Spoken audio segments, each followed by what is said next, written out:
cuts in government spending, investments in the American economy, investments in American workers, or they won't allow the United States to pay the debts that it has already incurred. You know, a little like running up a bill on the credit card and then declaring that your new budget plan is we're not going to pay the bill on the credit card. So you have all said uniformly, that's a terrible idea. We cannot default on our debt. But the Republicans, the MAGA Republicans in the House, have put us in this between a rock and a hard place. We have exciting news, everybody. Joe Biden wants the lawmakers to pursue action on at least another stimulus check before the end of the year. So we have a ton of news about the fourth stimulus check, Social Security benefits, SSI and SSDI that you have to know in this video. So continue watching because you don't want to miss out on this video. We got a ton of news to talk about, guys. Here it is. In the State of the Union address that focused largely on the economic shutdown, well, Joe Biden once again called on Congress to revitalize the fourth stimulus payment. This will come back and give us a fourth stimulus check. That's what it means, everybody. We're going to get stimulus today, soon, and probably by the end of this year. Because Joe Biden, everybody, said this. He said that he called for a number of changes to tax policy in his State of the Union address, including significantly raising the levy on stock buybacks and imposing a billionaire minimum tax. But the shout out to the expanded child tax credit is more immediately significantly for the average American family than a tax on billionaires. The expanded child tax credit was back in 2021. It helped a lot of people out and to help families with Americans struggling financially while they provided stimulus for a long time. And the maximum benefit of the credit was increased from $2,000 to $3,000 in 2021. That's for people 6 to 17 years old. And half of the credit was given in advance, plus in monthly payments to the families to help others throughout the year, and the other half was given as part of a household's tax refund. The household with pretty much no or low income was able to receive it for the first time. And though it can take years for the policy to have the tangible effects, the impact of the credit was pretty much very noticeable, very fast. And so I believe it's pretty much right for Joe Biden to send out another one. Don't you guys agree? Parents reported using the advance payments for household essentials like groceries, clothing, schools, and utilities. And despite worries from conservatives, researchers found no evidence that the policy discouraged people from going back to work. Instead, it probably motivated people to get back to work. The Center on Budget and Policy Priorities, everybody, said the success of the 2021 expansion showed us that child poverty rates are a policy choice, not inevitable. And Congress failed to renew the expansion in 2021, reverting the credit back to its former, less generous iteration. It's one of the reasons that families could see smaller tax refunds this year when they file their returns, because some tax credits have already implemented their own version of a child tax credit last year to make up for the difference. Still, without this expansion, everybody, millions of people fell back into poverty at the beginning of last year. It made many people broke, and it hurt so many households. But folks, here's a solution to this. One of the biggest sticking points is whether or not the expanded child tax credit has a work requirement attached to it. Because if it does, that could be beneficial to the ones that need it the most, and the ones that need stimulus fast. Opponents believe there should be some sort of work requirement, but everybody, here's what I'm saying about this.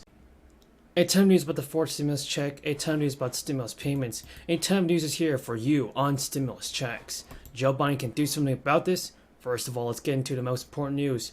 It's that Social Security benefits, no matter what, play a major role for your retirement and for the older Americans especially.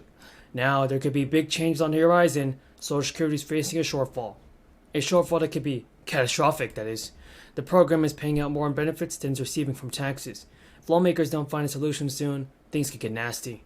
There are several proposals on the table. Social Security benefits are funded primarily through payroll taxes. Workers pay into the program now, and the most of the money is paid out to retirees. So let's not forget about that right now, though. These taxes are not even enough to pay out benefits in full. Just to cover Social Security, it has been dipping into its trust funds. We'll have to start thinking about, at least, the looming debt limit deadline. Democrats' message? Political brinksmanship could drive up costs for ordinary households. A recent analysis by the center-left think tank Third Way estimated that an actual default could result in the loss of 3 million jobs, a $20,000 drop in the average retirement savings, and a $130,000 increase in the cost of a mortgage. And Republicans argue this is all fear-mongering. House Budget Committee Chairman Jody Arrington tweeted, Democrats and Republicans must seize this opportunity to rein in unsustainable spending and reorient the nation's fiscal trajectory before it is too late. Now, top Senate Republican Mitch McConnell was confident yesterday that the country would not face a financial crisis. In the end, I think the important thing to remember is that America must never default on its debt. It never has and never will. But we'll end up in some kind of negotiation with the administration over what. So both Democratic and Republican lawmakers, everybody, are negotiating on Americans receiving universal basic income payments. This is some good news. It has been announced up to $18,000 may be claimed by several people that are experiencing financial difficulties. So if you qualify for this extra stimulus check, be sure to watch this entire video because you definitely don't want to miss out on it. So the past 3 round stimulus checks have been given to people, and more and more Americans are feeling the need for universal basic income. But many lawmakers in certain states and cities are getting used to this idea. Universal basic income is a set of recurring payments that individuals get from the government. These can be paid out every month, several times a year, or just once annually. Now, this is an idea that entrepreneur Andrew Yang, who recently left the Democratic Party, centered his 2020 presidential campaign around. Now, the good news is that states across the country are beginning to implement their own relief plans that include sending out state relief payments. For a while now, Alaska has been giving its citizens checks under the Alaska Permanent Fund. The fund, which has been around since 1982, was designed to provide state residents, citizens, with a portion of state oil revenues. The Sovereign Wealth Fund pays out annual dividends to eligible citizens. To qualify, you must be an Alaska resident for at least a year, and you're not eligible for this if you've been convicted. Last year's payment went out to 643,000 citizens in Alaska. That totaled around $1,200 per person. The highest payout occurred in 2008 when the payment was around $2,000. Now more money is headed into the pockets of thousands of people who live in Chicago. The Chicago City Council yesterday approved a multi-million-dollar budget, which includes hundreds of dollars for thousands of households in the Windy City. This makes it the largest basic income pilot program in the United States. To qualify, individuals must earn less than $35,000 per year. Participants will be chosen by random. That means you can't apply yourself. Now, the money for this plan is provided under Biden's American Rescue Plan. The passage comes a day after LA announced its program to help thousands of families in the city.